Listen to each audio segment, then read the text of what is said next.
We got this video about tipping. I hate tipping. I had an awful experience with tipping last night, and I have some opinions which I'll share later, but check this video out. When was the last time you purchased something and you weren't asked for a tip? I can't remember either.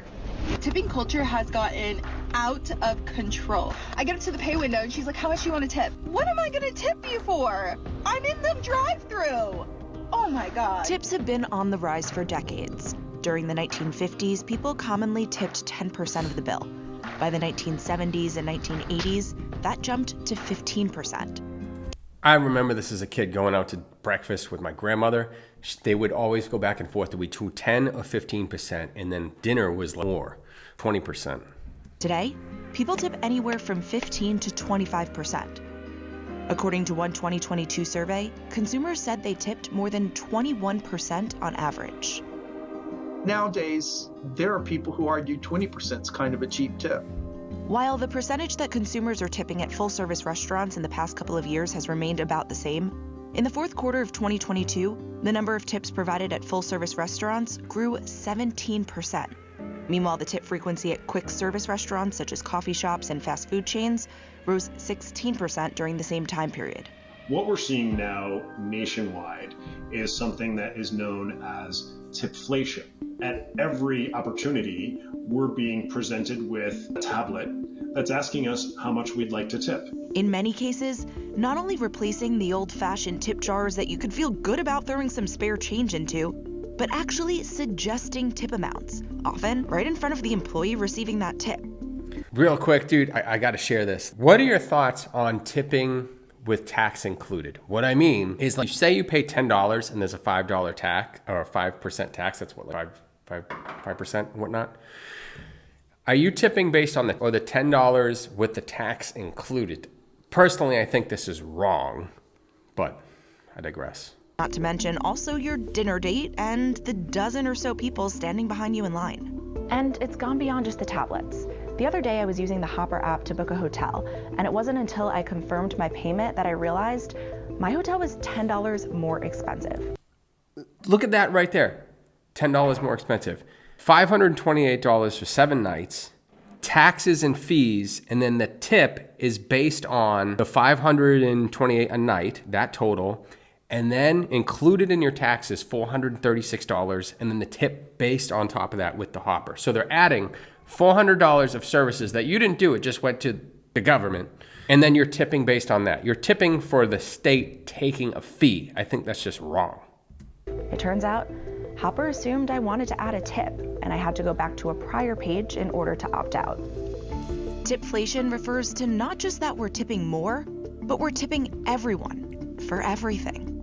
You're being guilted into tipping on something that is not technically a service. It's someone simply doing their job. In those situations, consumers are feeling resentful. Where do you draw the line? TIP stands for to ensure promptness. Tipping may go back as far as the Roman era, but according to most experts, the practice likely has... I didn't know that. I entirely was not aware that there was an actual thing here, like tip. It's an acronym. Did you know it was an acronym?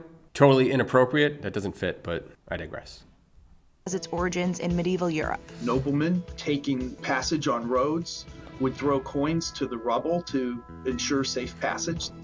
One theory is that it evolved in eating and drinking establishments as a way to forestall envy, that when you're eating and drinking, you're having fun, and the people who are serving you are not. Fast forward to the 19th century, when waiters who received a full wage went on strike demanding higher wages, they were replaced with women who employers could pay less. A decade later, there was the population of newly freed slaves. The idea from these restaurant owners was that they were giving the luxury or privilege of a white person's tips. That was without a full wage. Ironically, as tipping exploded in the United States, it became less common in Europe and was replaced with service charges. While the first federal minimum wage law was passed in 1938, it wasn't until almost 3 decades later when the tip minimum wage was established. In 1991, the federal minimum wage for tipped employees was set at $2.13, which is what it remains at as of March 2023. Okay, we did 2025, and Donald Trump is yet to get into office, and one of the things that he was trying to shoot for was no tax on tips. This might be an accounting nightmare, but it seemed to be a slippery slope of to get elected to where it went all the way down to the goal of just tariffs for funding the federal government. That's a long shot, but if you've been following my daily DOGE videos, there's a lot of content about waste that we could eliminate, which we could simplify the tax code if we got rid of the waste.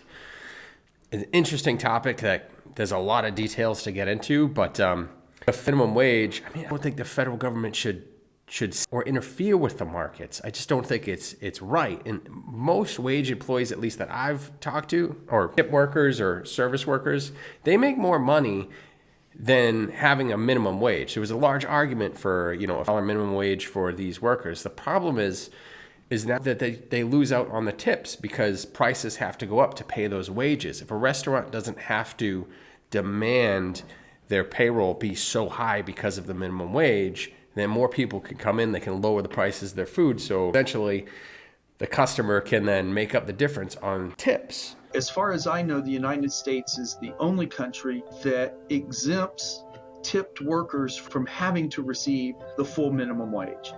In 43 states, it is legal to pay tipped workers less than the standard minimum wage because tips presumably make up that difference.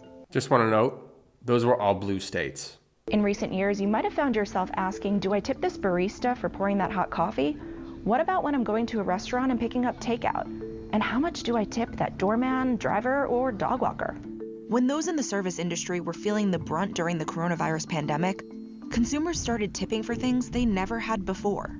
And the percentage of remote transactions when tipping was an option in which the consumer tipped soared from about 46% before the pandemic to around 86% in January 2022. If people were willing to tip the person delivering food to their home 30%, why not ask if they'd like to tip when they come pick up?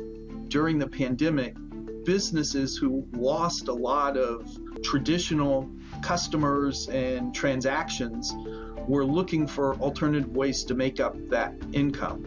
And if asking for tips was one way to do it, they were willing to try it. And since then, that ask hasn't dissipated. Another reason consumers say they feel pressured to tip more? They're being asked to tip prior to service completion. Asking for a tip beforehand is almost like a bribe, right? I'm afraid not to tip because, you do less good work. Customers might not be concerned about the barista's perception of their tip before getting their latte, but what about the mechanic repairing your car? I don't know about you, but I'm certainly going to make sure to tip them well to ensure my safety.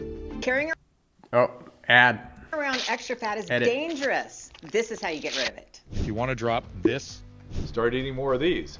So it is kind of weird when you go to a place like Starbucks and they ask you tip, which is almost the price of the coffee itself, and the service you're paying for is to deliver me that coffee.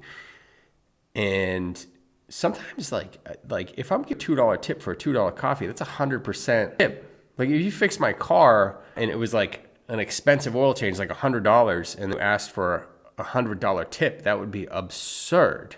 Absolutely absurd. Another reason consumers are tipping more? Newer technologies. Kiosks and tablets with 3 large tipping suggestions that pop up on the screen in front of you. 3 options chosen by the business. I have not yet been to the restaurant where they recommend 5, 10, or 15% for quick takeout. It normally always starts at 15 as a bare minimum, sometimes even starting at 20, 25, and up to 30. According to a 2022 creditcards.com survey, 22% of respondents said when they're presented with various suggested tip amounts, they feel pressured to tip more than they normally would. They use those options as an indication of kind of what and feel compelled to tip within that range. So the more you ask, the more you get. This is true. I went out to a restaurant and got pizza the other night, and the options were 18, 20, and 25%. And when I broke down the item, what was itemized on that, I was paying for the food, plus I think it was like $4.50 or $5 in taxes, and then the tips were based on that. And I paid with cash. When I asked for change, the waitress brought me back 3 singles and a 10, which forced me to tip in the 25% range. She didn't even give me the options for that. And I was just so irritated, I just gave her the money. I'm never going to go back to that restaurant again over this. It sounds kind of petty, but it's like 18, 20, 25%. And then when I give you cash to bring me change, you only give me change to cover the 25% or more tip. That's absurd. It's sneaky. It's absurd. It's just poor etiquette. 3 prominent companies with that trendy, sleek look are Square, Toast, and Clover. They launched a bit more than a decade ago to help businesses run smarter, faster, and easier, all in one point of sale or POS systems. In some cases, fewer fees so it's less of a burden to accept multiple credit cards, no long-term contracts, and multiple other useful tools including inventory and employee management. They got credit card processing into the hands of individuals and very small merchants. Square did a great job. It's been a tremendous growth story. That's half of the business today. Do you think these companies are responsible for this turn of events that we've seen with tipping? I would say they could take some of the credit for helping restaurants gather more tips. Robert Sanchez manages Eli's Essentials in New York City. One of the business's locations uses Toast, while the other uses this. He says the storefront that uses Toast sees more and higher tips. The Clover, Square, and Toast terminals to a consumer are very easy to use. Big buttons, big areas to sign. Right there. 15, 18, 20, 25. You notice the biggest from 20 to 25. And I bet that's with tipping on top of the taxes.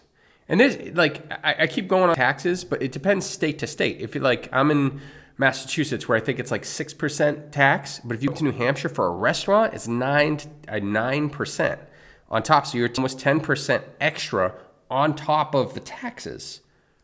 Sign the tip. An easy way to tip a different amount if you don't like the starting at 20% option. There are others that do it. They're just not as cool looking. We've come a long way from being able to just throw your spare change into the jar by the cash register. The new tablets have turned what used to be a sin of omission, I simply didn't put money into the tip jar, into a sin of commission. I have to hit a button and say no tip. I have to actively choose not to tip. Whereas before, not tipping was a kind of a passive thing. Tip jar could have also been a way to get a sense of how many others are tipping on that service and maybe even how much money. Meanwhile, not only can the tipping options be customized, but the tipping feature can be disabled as well.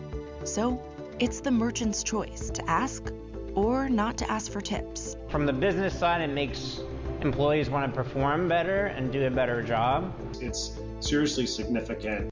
And he leaves out the point that the business doesn't have to increase their salary. It's not on their books for them to accept those tips. Which is not I'm not against that. I think it's actually incentive for the business and the employee. I think it's great. The timing is becoming absurd. A lot of this comes down to inflation. It's a bigger problem when you could just print money and the dollar goes down in value. You need more dollars to buy more things. So naturally people ask more, but it's getting to a point where it's out of control. It really pays for the software. You'd be a foolish business owner not to install it based on what the numbers display. Even a mammoth company as large as Starbucks has decided that they need to sink or swim, and the best way for them to do that is to offer the tip screen. Starbucks rolled out the tipping feature in stores in September 2022. It's one thing to have a happy staff. It's another thing to have customers that are feeling resentful. I think it's a calculus that all business owners really need to make. Do you think that they're going to start seeing that they're getting lower tips because people are paying tips for so many services, or they're resentful of the act of tipping in general? I think that's a very real danger of servers in a sit-down restaurant. They were greatly affected during and immediately post-pandemic by restaurants doing all sorts of fees. Their tips were actually going down because consumers were saying, well, if I'm paying for the health insurance and I'm paying for inflation and I'm paying for this and I'm paying for that, enough is enough. The more you levy these line items onto consumers, guess who's being penalized? It's the one area that's still quasi-discretionary, which is the tip. I went door to door talking with waitresses, bartenders, and baristas, and while they wanted to remain anonymous, they told me it's happening already. With inflation and being prompted for tips left and right, they said customers have already started to tip Literally just said that. less and sometimes not at all. A 2022 study found that 17% of Americans are tipping less because of inflation. However, 10% report tipping more. At the same time, more than half of Americans, or 60%, want to do away with tipping entirely. That probably tracks with just general income. People that have more money are probably tipping more because they aren't feeling it quite as much. Which I'm not holding that against them. It's a good thing that they're doing that. People that don't have the money, that are probably maybe shouldn't spend the money, or they just want to go out, but they're just struggling financially, aren't tipping. Or they're just rude. One of the two. But inflation, I believe, is the root cause of this. The extent of pandemic-influenced generosity has also gone down. 43% of consumers typically tipped servers 20% or more in 2022, compared to 56% of consumers in 2021. Meanwhile, the average tip for full-service restaurants has gone down only slightly during the same time period. According to Toast, 19.6% in the fourth quarter of 2022, compared to 19.8% in 2021. However, according to surveys conducted in those same years, respondents said they're tipping higher percentages, 21.2% and 18.9% respectively.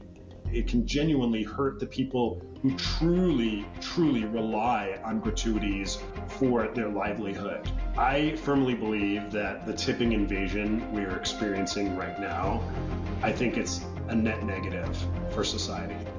And with that tablet at just about every counter, no matter where you go, the question is, where's the tipping point? I'm wondering how long before I'm tipping my doctor after That was the worst dad joke ever. an annual physical. If you want to seem especially generous after an exceptional meal, you might decide to go big and tip 30%. But it's a cycle. As more people seeking to make a good impression then up their tips to 30%, maybe even 35%, what becomes a generous tip? I have to believe tips are going to go up from where they are today. But I also think there's got to be a logical ceiling somewhere. I just don't know where it is. All right, I'll link this original video down below if you want to guys check it out. But thank you for watching. Let me know in the comments below what your opinion is on tips. I work in production. I mean, I'm not asking you to tip for making this YouTube video, right? I mean, that'd be great. If there were tax on tips, I just want to make this last point. If there was no tax on tips, every business would have a tipping element, even production and manufacturing. They would change that light item bonus to a tip. It's just what would happen. And it's inflation and taxes. That which the two are government intervention, trying to put your thumb on the scale to control the boom bust business cycle. It's just there's no simple answer to this. All right, thanks for checking it out. I'll see you guys in the next video. Which is right there. It's right there. It's out.